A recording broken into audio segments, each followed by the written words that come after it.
What is going on, everybody? What is up? Again, the channel, changed names recently tonight.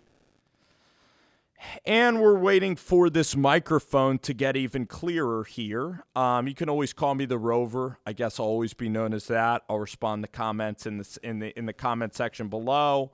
But yeah, we're again working through this audio process. We're going a little bit in and out on this damn mic.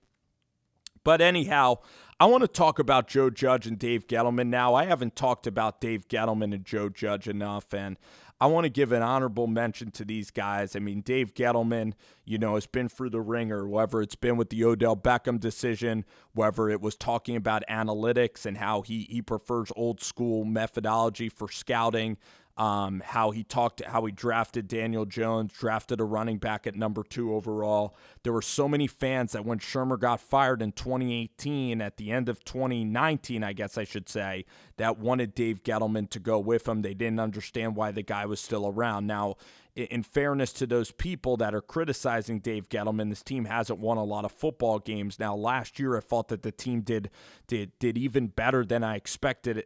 I mean, defensively, I liked how they beat the Seattle Seahawks. I liked how they played against the Eagles in both games. I liked how they swept Washington. So I liked how this team played some defense. They beat the Cowboys at the end.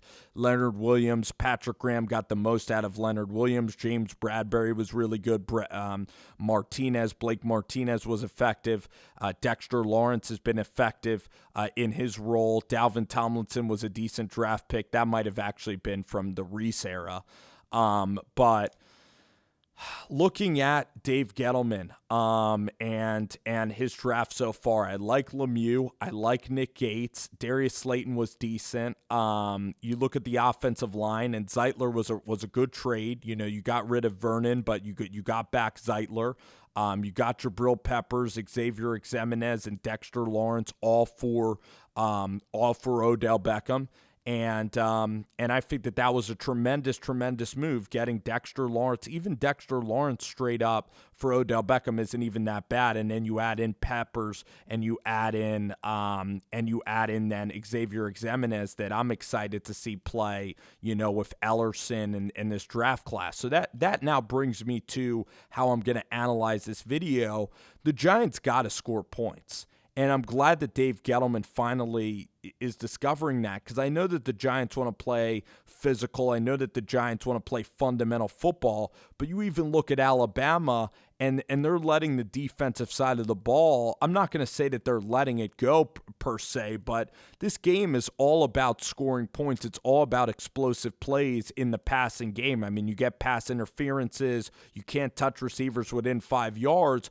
The quarterbacks that throw for the most yards and that have explosive plays during a game, that's a way that you're going to win. And then you look at the offensive line of the Giants, you need explosive playmakers to alleviate the concerns on the offensive line. When the Giants get a false start and you're in 1st and 15, it's tiresome to see the Giants punt the ball. Then you look at this Giants defense, and let's just look at it last year against Chicago. If they had any lick of offense in the first half, they win that game.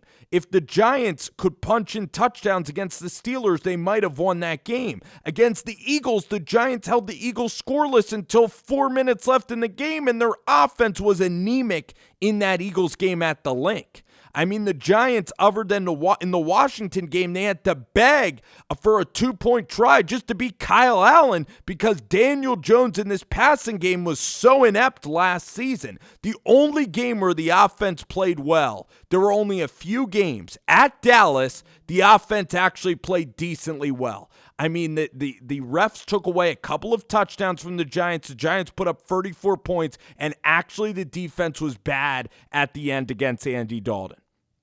Okay, let's look at whatever games the Giants played well offensively. Maybe the Eagles game, the second game along, they played actually very well. Those are the only games that I can really remember the Giants offense being anything good. I mean, the Cardinals game, they were disgraceful. Against the Browns, terrible. Ravens, nothing. And then the Cowboys, they had the Dante Pettis touchdown, but scored like 17 points. This offense was absolutely a joke. And Daniel Jones, now entering into his third year, he's the quarterback now that is pretty much he is the leader of this football team that is pretty much led this team to this offensive just ineptitude. He's been the face of offensive failure. So he has so much that he needs to do in order to get this Giants team winning a divisional championship. Because the offense needs to roll. Kadarius Toney needs to take 5-yard slants, and he needs to go 30 yards with the ball. Evan Ingram needs to secure the catch, and Jason Garrett needs to get Evan Ingram out on the perimeter, making 20-yard catches up the sideline. Saquon Barkley needs to play like the best running back in the league, or a top 3 running back that you used on the 2nd overall draft pick. You need Kenny Golladay. You're paying him big money. You need Jones and Golladay to connect for like 8 or 9 touchdowns in this regular season. We need Daniel Jones, as Giants fans, to throw for 30 touchdowns, 4,500 yards. The Giants need to average 28 points a game if they're going to be a really good team. That's what the Giants need to do. They need to get 4 touchdowns a game. That's what they need, explosive plays in the passing game. Can Toney do that for them? I don't know. Is John Ross going to be able to do that for them? Maybe. Is Golladay going to be the guy? Is Sterling Shepard going to step up? I think that this team with Golladay and Toney as their 2 best weapons on offense, along with Saquon Barkley, I think that they now have a decent offensive team. You also look at Kyle Rudolph that you add. I love adding Kyle Rudolph. I think he can be really, really good. There's no reason this Giants team with Patrick Graham, they are the best defense in this division, and it's not even close. Their secondary is much better than Washington's. It's much better than the Cowboys and the Eagles. The wide receivers on this team are, I guess the Cowboys have good receivers, but I don't know. I mean, combining the running back, Saquon Barkley, with these receivers that you have on the New York Giants, I would maybe take the Giants receivers. I think it's like a top 5, top 8 wide receiver group in the National Football League. I think the defense is top 3, and I think that these receivers are great. So now it's all on Daniel Jones to make this team go, and I have serious concerns because his arm strength isn't that great. Outside of the pocket, he doesn't really have any feel for the game. He always fumbles. He always gets hit from behind. He doesn't feel the defender, and I know that that's tough to coach. He can't get out of the pocket when it's not there. So for an offensive line, if the offensive line had Russell Wilson would be a lot happier because the O-line's doing a decent job. But Daniel Jones, like in that Bucs game, he doesn't know how to get out of pressure at all. So I doubt Daniel Jones, and I want the Giants to somehow win this division with Daniel Jones and at least win the division, give the Giants a playoff game, let the defense absolutely rock, and maybe it could be like a Garoppolo situation where then the Giants can somehow use that Bears pick to probably draft a quarterback. Hopefully Carson Strong out of Nevada can be the pick, or Spencer Rattler. I think those 2 guys right now, I'd rather have those 2 guys than Daniel Jones as the starting quarterback. I'm so worried about Daniel Jones because this team is freaking awesome. You have Spencer Ellison from Northern Iowa, Aziz Ojulari from Georgia that I believe is going to be an awesome pass rusher. You then add Danny Shelton. I mean, this D-line is absolutely loaded. The linebacking core, you have Cam Brown, Carter Coughlin. You're going to have to cut really good players. Darnay Holmes. You have the guy Robinson, Rodarius Williams. I think Robinson, by the way, from UCF, I mean, the Giants absolutely loved him. Second-round grade, can play press, can play man. I mean, this guy is versatile. He's a ball hawk. He's a great football. I'm so excited about adding him to now. It's always a passing league, and the Giants now have Bradbury. I think Sam Beal still might be on this roster. The second cornerback, you, of course, have the free agent signing of Jackson, of Adoree Jackson. You have Peppers. You also have Julian Love. I mean, this team is just absolutely loaded. I didn't even mention Logan Ryan and Peppers. I mean, what Patrick Graham will be able to do, Patrick Graham is so brilliant. This defense is going to be so great that they just need Daniel Jones to carry his weight. If he carries his weight, the Giants walk to a division title. If Jones is somehow good, if he can somehow distribute the ball, and that's what he has to do, he has to distribute the ball to Tony. He has to distribute the ball to Kyle Rudolph, to Evan Ingram, to Sterling Shepard, and the Giants need to go and take those footballs to the house. If they can have offense, they could be a dominant team in this league. They could be the fastest rising team in the NFL because Dave Gettleman's done an unbelievable job building this football team, building this defense. This defense is elite. I cannot wait to watch Patrick Graham and this defense play. We need Saquon Barkley to really be able to tote the rock, really be able to run the football at a level that the Giants need. And this offense, the Giants haven't had offensive football, Lord, since maybe 2012, 2013, 2014. They had a little bit of offense with Eli and Odell. It's been about 7 years since the Giants have had fun offense to watch. I don't know if it's going to happen. I know Tony's a fun player. Jones and Garrett in this system, they're going to have to develop, and it's going to have to be like a night and day switch in Daniel Jones from what we've seen. Somehow this offense has got to pop. Because last year, Daniel Jones had so many chances to win games. Against the Bucs, the defense gave him every chance to win that game.